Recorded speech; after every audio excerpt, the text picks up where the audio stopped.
जैन साथियों, स्वागत है आप सभी का आपके अपने YouTube channel Shyam classes study में। साथियों, आज की इस वीडियो में यूपी पुलिस भर्ती परीक्षा में पूछे जाने वाले जी के जीएस के 38 अति महत्वपूर्ण प्रश्नों का प्रैक्टिस सेट लेकर के आया हूं। मैंने आपको ये मिक्स जी के जीएस के रैंक वाला टेस्ट करा रहा हूं। अगर आप इस टेस्ट को पूरा लगा लेते हैं और ईमानदारी के साथ आपको अपना स्कोर बताना है कि आपने इस प्रैक्टिस सेट में कितने प्रश्न हैं जो सही किए हैं और आपको ये प्रैक्टिस सेट कैसा लग रहा है। प्रैक्टिस सेट पसंद आए तो वीडियो को आप लाइक कर देना और चैनल को आप लोगों ने अभी तक सब्सक्राइब नहीं किया होगा, क्योंकि आप लोगों का जो मोटो रहता है सिर्फ बड़े चैनल को आगे बढ़ाना, क्योंकि आपको अपने विभाग का जो चैनल है उससे आगे आपको बढ़ाना नहीं है। तो ऐसा नहीं करना, आपको भी सपोर्ट करना है। अगर आपको ये प्रैक्टिस सेट पसंद आए तो वीडियो को आप एक लाइक कर देना। चैनल को आपने अभी तक सब्सक्राइब नहीं किया होगा तो चैनल को आप जरूर सब्सक्राइब कर लीजिएगा। इस प्रैक्टिस सेट को आप अपने सभी दोस्तों के पास जरूर शेयर करना जो आपके साथ यूपी पुलिस भर्ती परीक्षा में मन लगा करके तैयारी करें, क्योंकि जिन्हें इस बार हर हाल में सिलेक्शन लेना है। आपको इतनी बड़ी भर्ती प्रक्रिया आने वाले समय मुश्किल है कि जो देखने को मिले। तो इस वीडियो को शुरू से लेकर के एंड तक देखिएगा और कमेंट बॉक्स में आपको अपना स्कोर है जो शेयर करना है। तो फिर चलिए शुरू करते हैं आज का अपना जीके जीएस के 38 अति महत्वपूर्ण प्रश्नों का ये प्रैक्टिस सेट।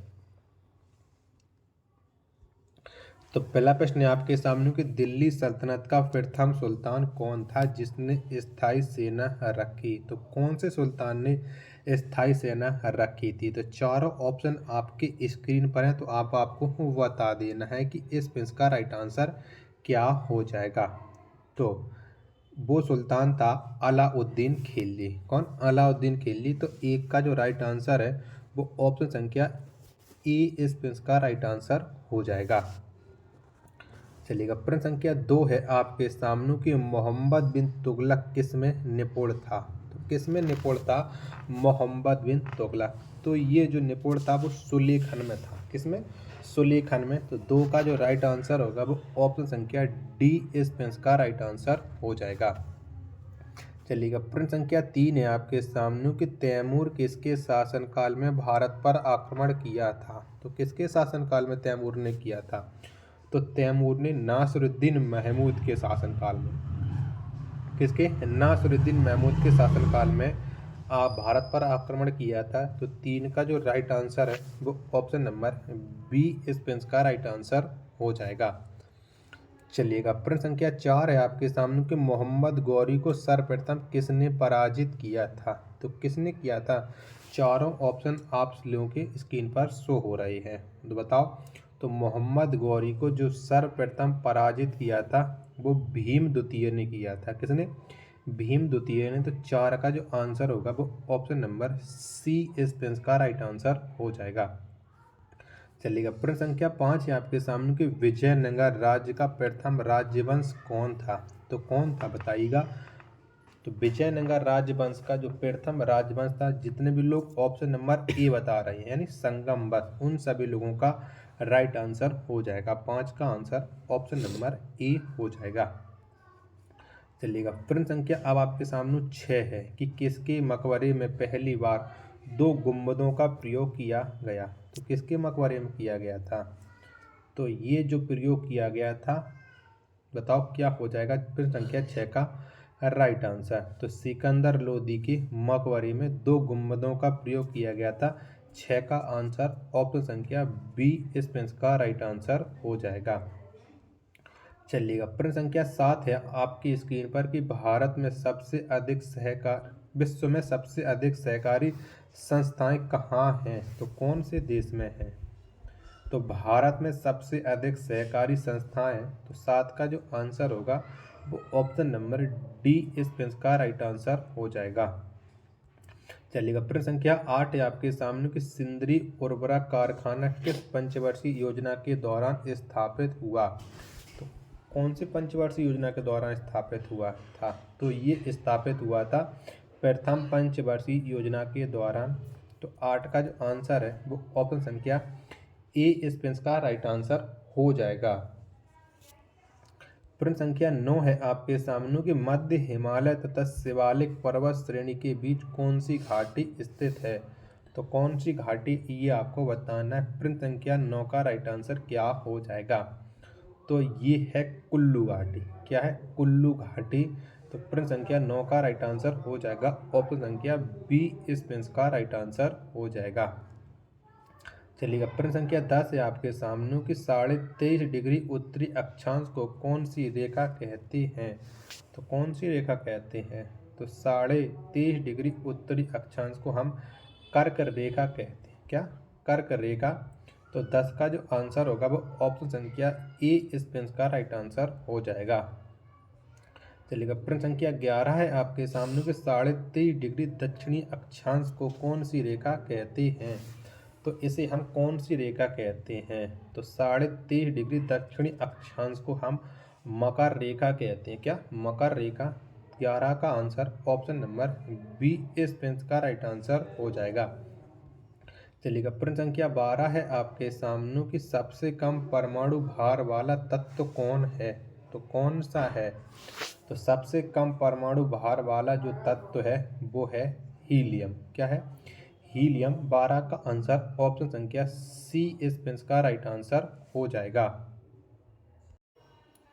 चलिएगा, तो प्रश्न संख्या आपके सामने 13 आ चुका कि गुर्दे का भार लगभग कितना होता है? तो कितना होता है? तो गुर्दे का जो भार है वो 150 ग्राम होता है। कितना?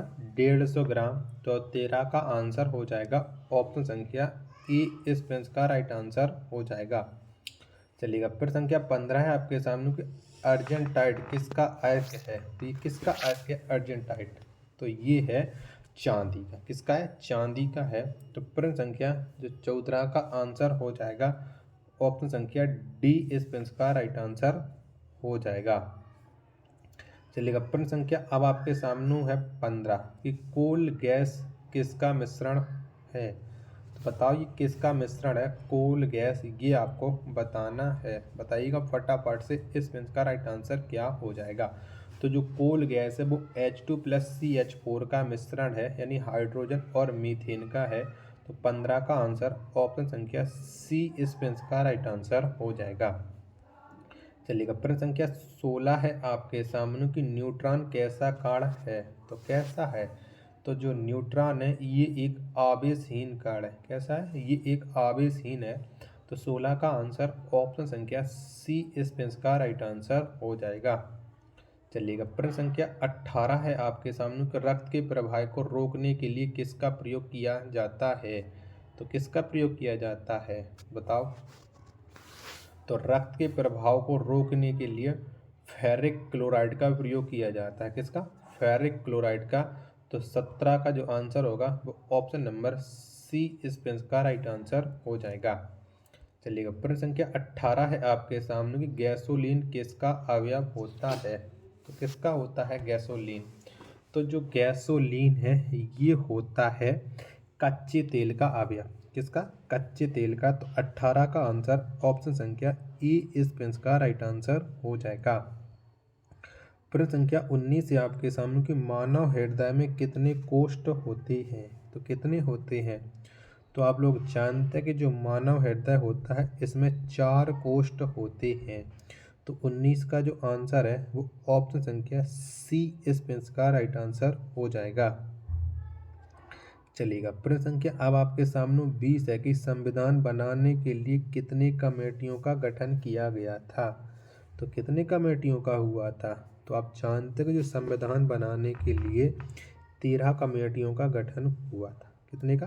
13 का। तो 20 का जो आंसर है वो ऑप्शन संख्या बी इस प्रश्न का राइट आंसर हो जाएगा। चलिएगा, प्रश्न संख्या 21 है आपके सामने कि भारतीय संविधान में कुल कितने भाग हैं? तो कुल कितने हैं? तो आप इसका प्रश्न का तो आंसर आप लोग बता ही दोगे कि भारतीय संविधान में टोटल 25 भाग हैं। 21 का आंसर ऑप्शन संख्या डी इस प्रश्न का राइट आंसर हो जाएगा। चलिएगा, प्रश्न संख्या 22 है आपके सामने कि संविधान संशोधन के तहत धर्मनिरपेक्ष तथा अखंडता शब्द संविधान की प्रस्तावना में जोड़ा गया है। तो ये कौन से संविधान के द्वारा जोड़ा गया है? तो ये जोड़ा गया है 42वां संविधान संशोधन के द्वारा। तो 22 का जो आंसर है वो ऑप्शन संख्या बी इस प्रश्न का राइट आंसर हो जाएगा। चलिएगा, प्रश्न संख्या 23 है आपके सामने कि सर्वोच्च न्यायालय की शक्तियाँ किस देश के संविधान से ली गई हैं।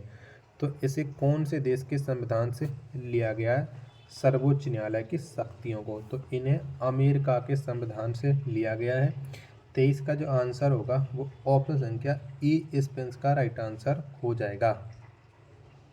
चलिएगा, प्रश्न संख्या 24 है आपके सामने कि भारत में मिलने वाला अधिकांश कोयला किस भूभाग से प्राप्त होता है? तो कौन से भूभाग से होता है? तो भारत में मिलने वाला जो अधिकांश कोयला होता है ये गोंडवाना से प्राप्त होता है। इससे गोंडवाना से। जो 24 का आंसर ऑप्शन संख्या ई स्पेंस का राइट आंसर हो जाएगा।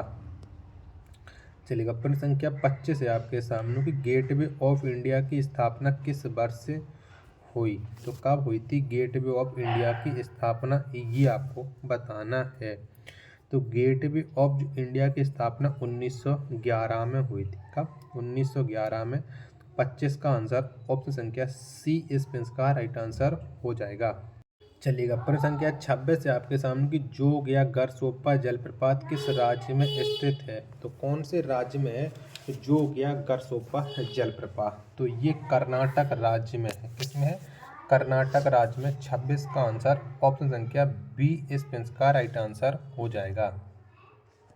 अगला प्रश्न प्रश्न संख्या 27 है कि भारत में पहली बार पत्र मुद्रा का प्रचलन कब प्रारंभ हुआ था? तो कब हुआ था? तो भारत में पहली बार जो पत्र मुद्रा का प्रचलन हुआ था वो 1806 में हुआ था। 27 का आंसर ऑप्शन संख्या ई स्पेंस का राइट आंसर हो जाएगा। प्रश्न संख्या 28 है आपके सामने गेहूं का अग्रणी उत्पादक देश कौन है? तो कौन सा है? तो गेहूं का जो अग्रणी उत्पादक देश है वो है चीन है। क्या है? चीन है। 28 का आंसर ऑप्शन संख्या बी स्पेंस का राइट आंसर हो जाएगा। प्रश्न संख्या 29 है आपके सामने कि रघुवंशम के लेखक कौन है? तो कौन है रघुवंशम के लेखक? तो इसके जो लेखक हैं वो हैं कालिदास। कौन? कालिदास हैं रघुवंशम के लेखक। 29 का आंसर ऑप्शन संख्या सी स्पेंस का राइट आंसर हो जाएगा। चलिएगा, प्रश्न संख्या 30 है आपके सामने कि क्यू शब्द किससे संबंधित है? तो कौन से खेल से संबंध रखता है ये क्यू शब्द? प्रश्न संख्या 30 का आंसर क्या हो जाएगा? तो इसका जो संबंध है वो है विलियर्ड्स से। किससे है? विलियर्ड्स से है। 30 का आंसर ऑप्शन नंबर बी स्पेंस का राइट आंसर हो जाएगा। प्रश्न संख्या 31 है आपके सामने कि हाफमैन कप किससे संबंधित है? तो किससे संबंधित है हाफमैन कप? तो इसका जो संबंध है वो टेनिस से है। 31 का आंसर ऑप्शन संख्या ए स्पेंस का राइट आंसर हो जाएगा। अगला प्रश्न प्रश्न संख्या 32 है आपके सामने कि न्यूनतम जनसंख्या घनत्व वाला राज्य कौन है? तो कौन सा है?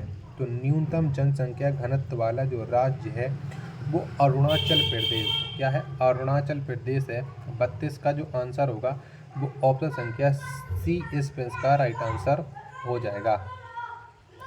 अगला प्रश्न प्रश्न संख्या 33 है आपके सामने कि एलजी किस देश की विश्व प्रसिद्ध इलेक्ट्रॉनिक कंपनी है? तो ये कौन से देश की कंपनी है एलजी? तो एलजी ये है दक्षिण कोरिया। किसकी है? दक्षिण कोरिया की है। तो 33 का जो आंसर होगा वो ऑप्शन संख्या डी स्पेंस का राइट आंसर हो जाएगा। प्रश्न संख्या 34 है आपके सामने कि प्रसिद्ध सिगरेट विल्स का उत्पादन किस कंपनी के द्वारा किया जाता है? तो कौन सी कंपनी इसका उत्पादन करती है विल्स सिगरेट का? तो किर्लोस्कर। कौन? किर्लोस्कर करती है। तो 34 का जो आंसर होगा वो ऑप्शन संख्या बी स्पेंस का राइट आंसर हो जाएगा। अगला प्रश्न प्रश्न संख्या 35 है आपके सामने कि प्रसिद्ध कार निर्माता कंपनी फिएट किस देश की कंपनी है? तो ये कौन से देश की कंपनी है फिएट? तो जो फिएट है ये इटली की कंपनी है। किसकी है? इटली की है। तो 35 का जो आंसर है वो ऑप्शन संख्या सी स्पेंस का राइट आंसर हो जाएगा। चलिएगा, प्रश्न संख्या 36 है आपके सामने कि रॉयल इनफील्ड बुलेट किस कंपनी के उत्पाद है? तो इस किस कंपनी का उत्पाद है रॉयल इनफील्ड बुलेट? तो ये रॉयल इनफील्ड मोटर्स का है। यानी 36 का जो आंसर होगा वो ऑप्शन संख्या सी स्पेंस का राइट आंसर हो जाएगा।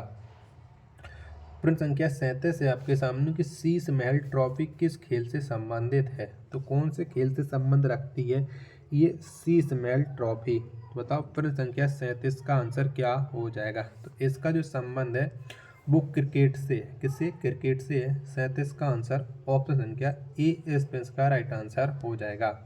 प्रश्न संख्या 38 और लास्ट प्रश्न है आज के फिटनेस सेट का कि वॉलीबॉल खेल का जन्मदाता किस देश, मतलब जन्म किस देश में हुआ, या वॉलीबॉल खेल का जन्मदाता देश कौन सा है। बताओ प्रश्न संख्या 38 का आंसर क्या हो जाएगा। तो ये है अमेरिका।